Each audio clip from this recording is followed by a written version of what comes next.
बहुत बार आप चार्ट पर स्मार्ट मनी कॉन्सेप्ट के हिसाब से फेयर वैल्यू गैप को ड्रॉ करके ट्रेड में एंट्री करने के लिए प्राइस के वहां तक आने का इंतजार करते हैं, लेकिन प्राइस आपके एंट्री पॉइंट से पहले ही ऊपर निकल जाती है, या फिर बहुत बार आपके एंट्री एरिया के नीचे जाकर फिर से तेजी से ऊपर निकलती है। मेरे हिसाब से आप में से बहुत से ट्रेडर्स ने इस तरह की सिचुएशन का सामना अपनी ट्रेडिंग जर्नी में जरूर किया होगा, लेकिन क्या आपने कभी सोचा है कि आपके साथ ऐसा क्यों होता है या फिर प्राइस इस तरह से क्यों रिएक्ट करती है?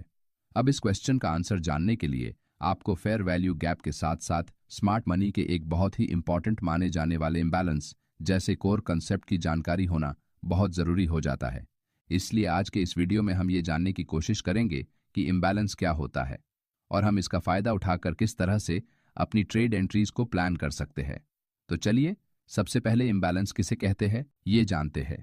ज्यादातर समय मार्केट एक जगह से दूसरी जगह जाते समय बैलेंस बनाकर आगे बढ़ता है, जिसमें चार्ट पर हायर हाइज और लोअर लॉज बनते हैं, जो कि मार्केट में बायर्स और सेलर के दौरान एक जैसे स्ट्रेंथ को दर्शाता है। लेकिन जब भी मार्केट में किसी एक पॉइंट पर बायर्स ज्यादा होते हैं और उनके मुकाबले सेलर्स कम होते हैं, तो वहां चार्ट पर बड़ी बड़ी ग्रीन बुलिश कैंडल्स बनाकर प्राइस बहुत तेजी से अपसाइड मूव करती है, या फिर कभी कभी दो कैंडल्स के दौरान आपको गैप भी देखने को मिलता है। अब इसे और आसानी से समझने के लिए इस टेबल को देखिए, जहां प्राइस के लेफ्ट साइड में बायर्स की संख्या या फिर वॉल्यूम दिख रहा है, तो राइट साइड में सेलर्स का वॉल्यूम दिख रहा है। अब आप क्लियरली देख पा रहे हैं कि यहाँ इस लेवल पर सेलर्स के मुकाबले बायर्स बहुत बड़ी संख्या में बाइंग ऑर्डर्स लगा रहे हैं। इसका मतलब यहाँ दोनों में बैलेंस नहीं है, जिस कारण से मार्केट में बाइंग प्रेशर बढ़ने की वजह से प्राइस बहुत तेजी से ऊपर निकल गई है। बाजार में बायर्स और सेलर के दौरान बन रहे इसी इम्बैलेंस को हम प्राइस इम्बैलेंस बोलते हैं, जो कि चार्ट पर हमें कैंडल के रूप में दिखाई देता है। जैसे कि इस लेफ्ट साइड के चार्ट में प्राइस ऊपर बढ़ते समय कैंडल्स लगभग एक दूसरे के हाई को टच करते हुए आगे बढ़ रही है, तो कई जगह पर नेक्स्ट कैंडल अपने प्रीवियस कैंडल के हाई के नीचे से शुरुआत करते हुए ऊपर जा रही है। अब इन दोनों सिचुएशंस में मार्केट में बायर्स सेलर्स पर हावी तो है, लेकिन उनकी संख्या में ज्यादा अंतर नहीं है। लेकिन जैसे ही इस पॉइंट पर बायर्स की संख्या सेलर्स के मुकाबले बहुत ज्यादा होती है, तो प्राइस एक तरफा बहुत तेजी से ऊपर निकलने लगती है, जिससे हमें क्लियरली समझ आता है कि यहाँ मार्केट में कौन अपना डोमिनेंस बना रहा है। इसी इम्बैलेंस को अगर हम रिवर्स करेंगे तो हमें बियरिश इम्बैलेंस मिलता है।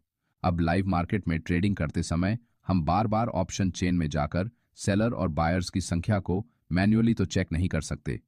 अगर हम ऐसा करने की कोशिश करेंगे तो शायद हमारे हाथ से ट्रेड एंट्री की एक अच्छी अपॉर्चुनिटी मिस हो जाए। इसलिए आपको चार्ट रीडिंग करते समय हमेशा फोकस्ड होकर कैंडल को देखना चाहिए।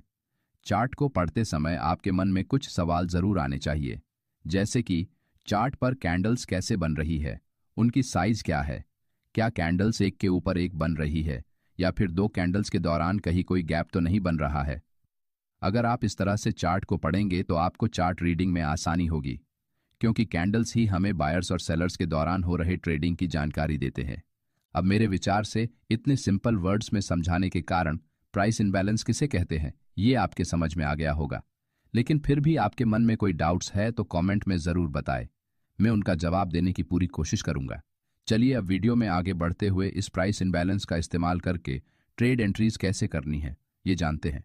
देखिए, चार्ट पर जब दो कैंडल के दौरान गैप बनता है तो हम उसे प्राइस इम्बैलेंस या फिर फेयर वैल्यू गैप भी कहते हैं।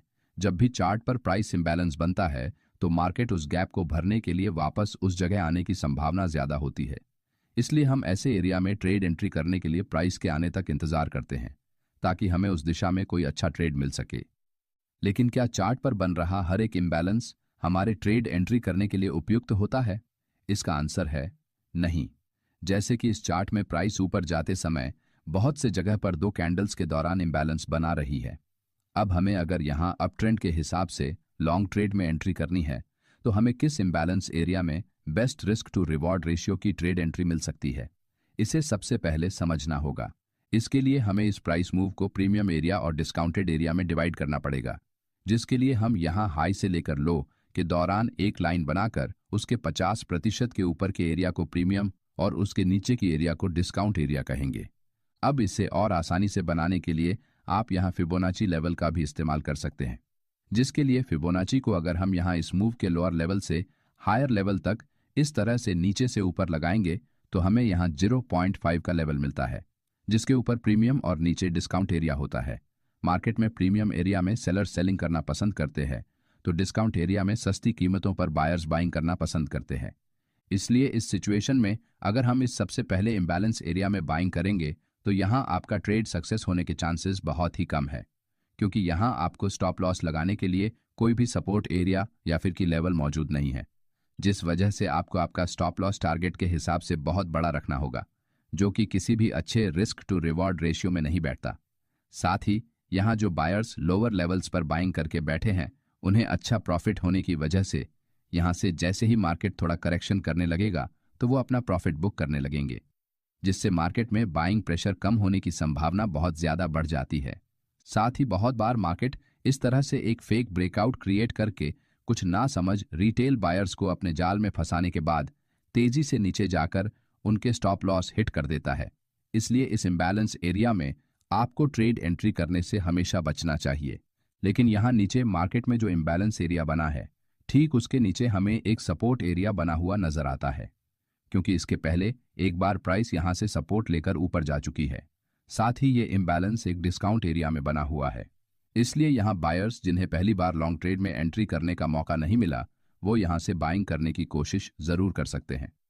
साथ ही यहाँ आपका स्टॉप लॉस सपोर्ट एरिया के आसपास होने की वजह से स्टॉप लॉस छोटा बन रहा है, जिससे स्टॉप लॉस के मुकाबले आपका प्रॉफिट टारगेट बड़ा होने की वजह से यहाँ रिस्क टू रिवॉर्ड रेशियो बहुत बढ़िया बना है, जिस कारण आप छोटे स्टॉप लॉस के साथ बड़े प्रॉफिट टारगेट हासिल कर सकते हैं, जिससे ये एक लो रिस्क ट्रेड एंट्री बन जाती है।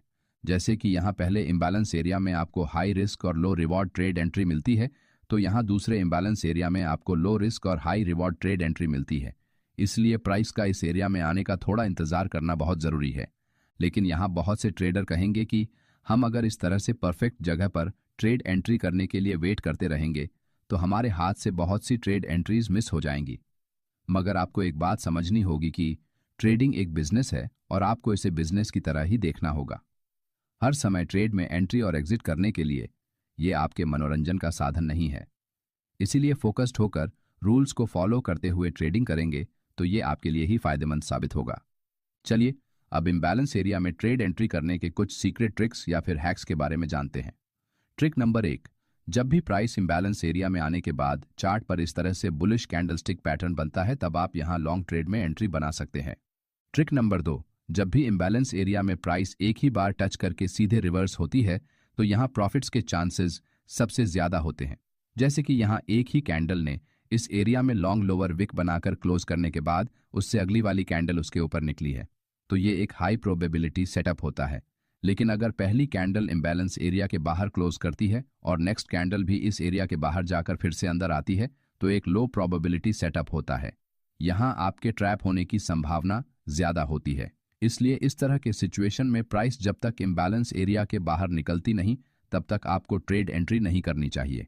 ट्रिक नंबर 3, अगर मार्केट में एक बुलिश ट्रेंड चालू है तो उस समय डिस्काउंट एरिया में बने इम्बैलेंस के पास लॉन्ग ट्रेड में एंट्री बनाने की कोशिश करें, और अगर मार्केट एक बेरिश ट्रेंड में है तो हमेशा प्रीमियम एरिया में बने इम्बैलेंस के आसपास शॉर्ट ट्रेड एंट्री करने की कोशिश करें, जिससे आपका विन रेट बढ़ेगा और आप ओवर ट्रेडिंग का शिकार होने से बच जाएंगे।